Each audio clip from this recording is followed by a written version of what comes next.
Greetings, everyone. My name is Jason Wasti. Today, I have a special guest with me, my good friend, Mr. James Lemaster. James served in overseas for many years, 14 years as a missionary, and academically, he holds a PhD in apologetics from Southern Seminary and served as a chapter director for Ratio Christi, which is an apologetics ministry. Jim also contributed to various books on relating on the topic of Bible and science, and has contributed to some websites as well. Today, however, I want to talk to him about a specific topic about the Bible and science.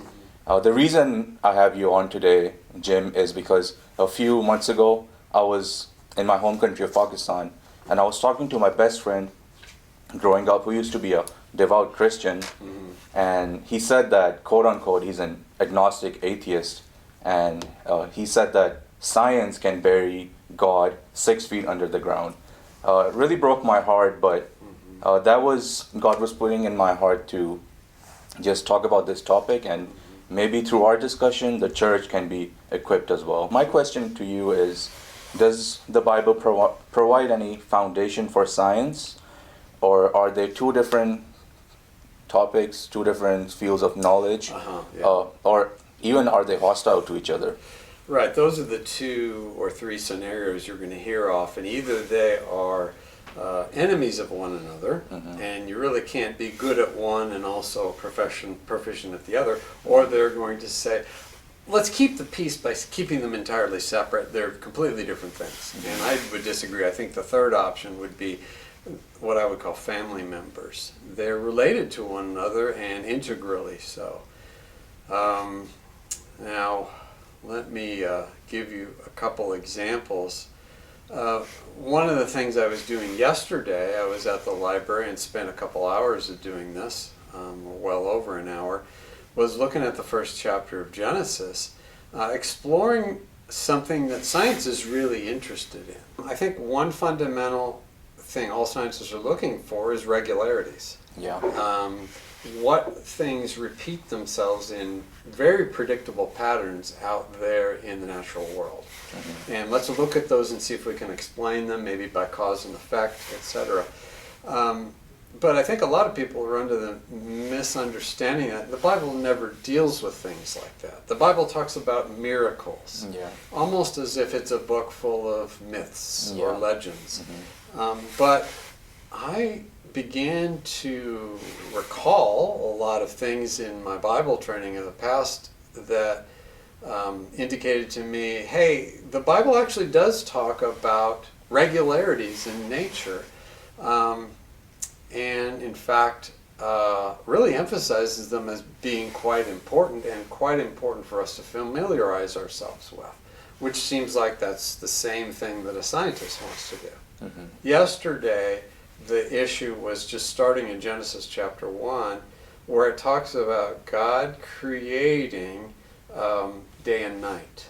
And he created the sun and the moon. He also created the light and the darkness, and evening and morning, which means that there's this repeated pattern, a rhythm, night and then day, night and then day. And we all are so familiar with this that we take it for granted.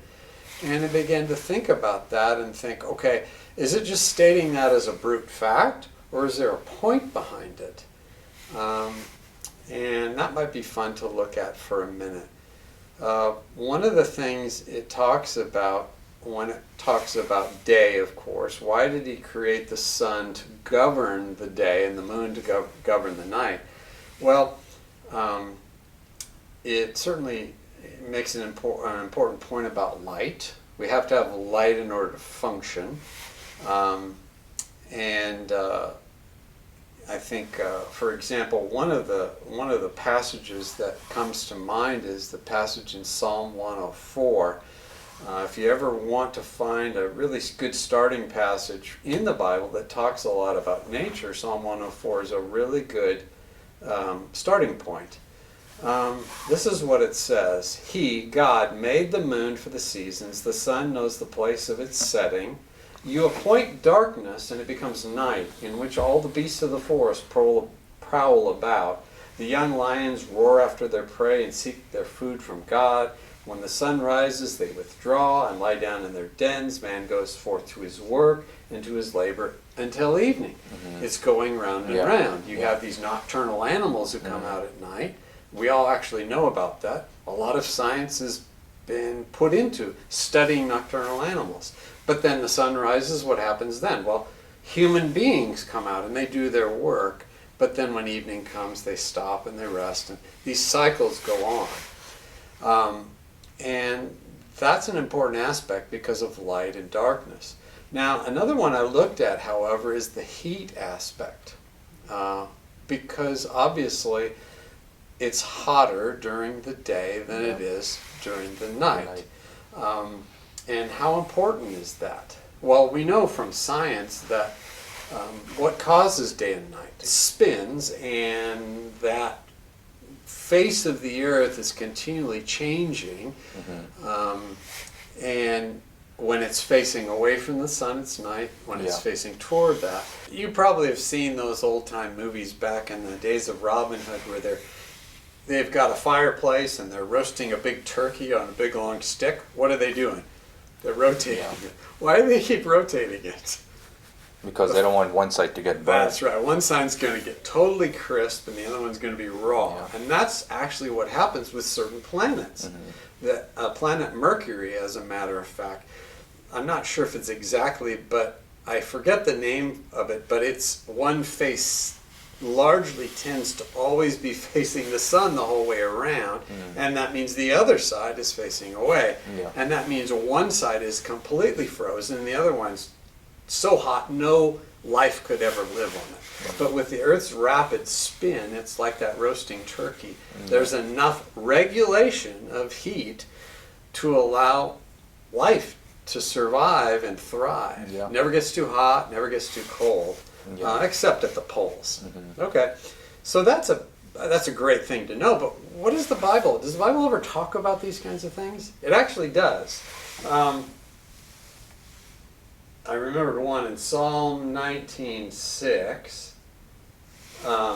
It says, "The sun's rising is from one end of the heavens, and its circuit to the other of them, and there's nothing hidden from its heat." Ooh, okay, so that's a little scary. You know, the sun, when it's burning down, and think about the original geography of that, that's in the Middle East, and it gets really hot in the Middle East, in the middle of the day. Thankfully, those days don't last very long. They're 24-hour, whatever, 12 hours, and then you're in the dark again. Another one would be let's find another one here.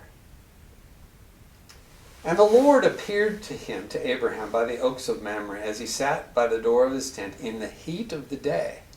He sat by his tent in the heat of the day. That tells me something. That back then, just like now, I don't know if in Pakistan they have this habit too. Do they ever shut things down during the hot part of the day? Yeah, sometimes when it's too hot. It's very common around the world. China, they do it. You know, the people don't get out of their house when it's too hot. It's in the middle of the afternoon because people know and can predict. I know it's going to be hot during this time of the day. Same thing. 1 Samuel. I can't give you the context here, but they said to the messengers who would come, "Thus you shall say to the men of Jabesh Gilead, tomorrow, by the time the sun is hot, you shall have salvation." By the time the sun is hot. That means they're very familiar with how heat comes. And the heat of the day was a known, expected, predictable part of each day's cycle. And this emphasizes a very regular order which God created in separating day from night. Nature does have predictable cycles, and God intentionally created it that way. In just a minute, if we have time, I'm going to tell you what I think are some reasons why he created it that way, other than also keep you from frying on the surface of Mercury. That would be another reason to keep us alive. And I would say the other end of that is we get the sun, so we don't freeze. Yeah, we don't freeze at nighttime. We were snowed in this past winter season for like four days here in Louisville. And being a Canadian, I know like how precious sun can be in the winter season. Sure, yeah, in the winter season, or if you go up to the north in the Arctic Circle or down on Antarctica.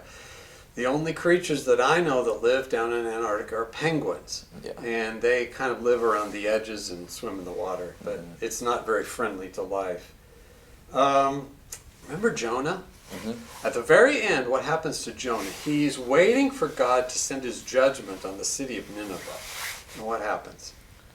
Well, he's sitting under this tree, and then it withers. Yeah, it gets really hot. Yeah.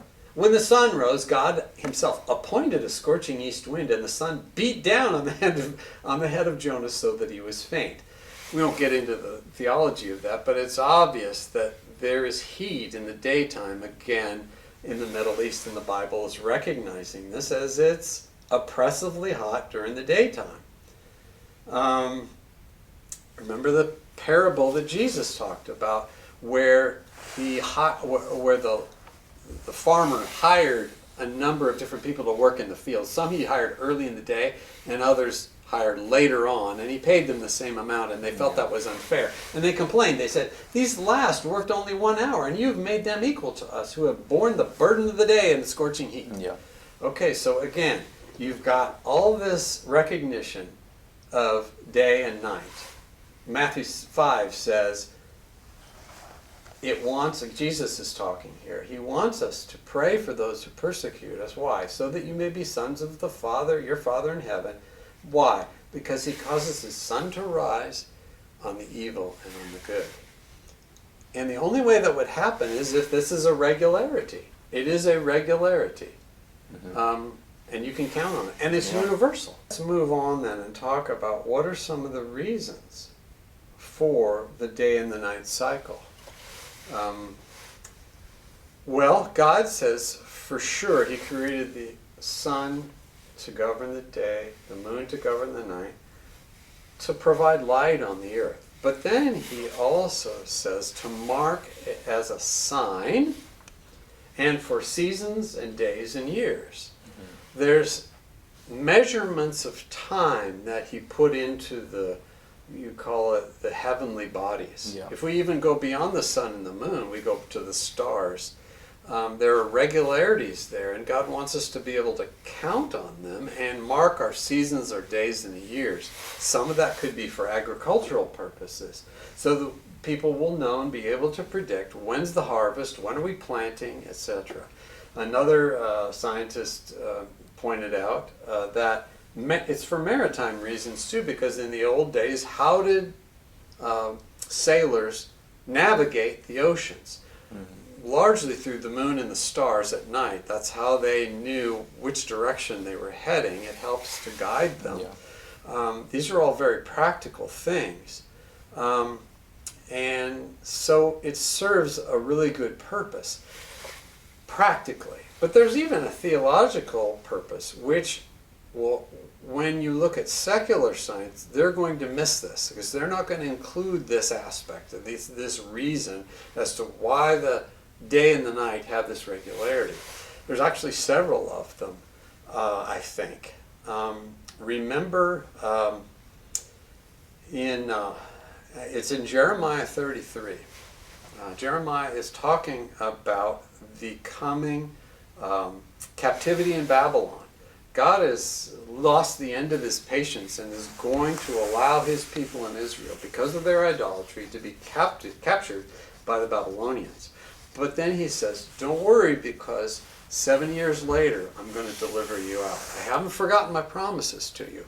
This is going to be for discipline and punishment, but it's only temporary. And he uses this analogy there in Jeremiah 33 of the sun and the moon and the stars, because he says something to the effect of this. I'm having to paraphrase here. Only if the heavenly bodies stop their regular courses and patterns, only then will my promises to Israel fail. Yeah. Okay? That's how reliable God's promises are. And he's using this as an illustration. Are the sun and the moon and the stars going to stop doing their regular courses and their regular natural, predictable patterns? No. No. We know that. And you can rely on my promises just as much as you can rely on those things. Yeah. That's an additional thing to bring out. Another one is when he talks to Abraham and he says, I'm going to make your descendants as numerous as what? The stars. The stars up in the sky. In fact, go look outside, Abraham. Yeah. What do you see?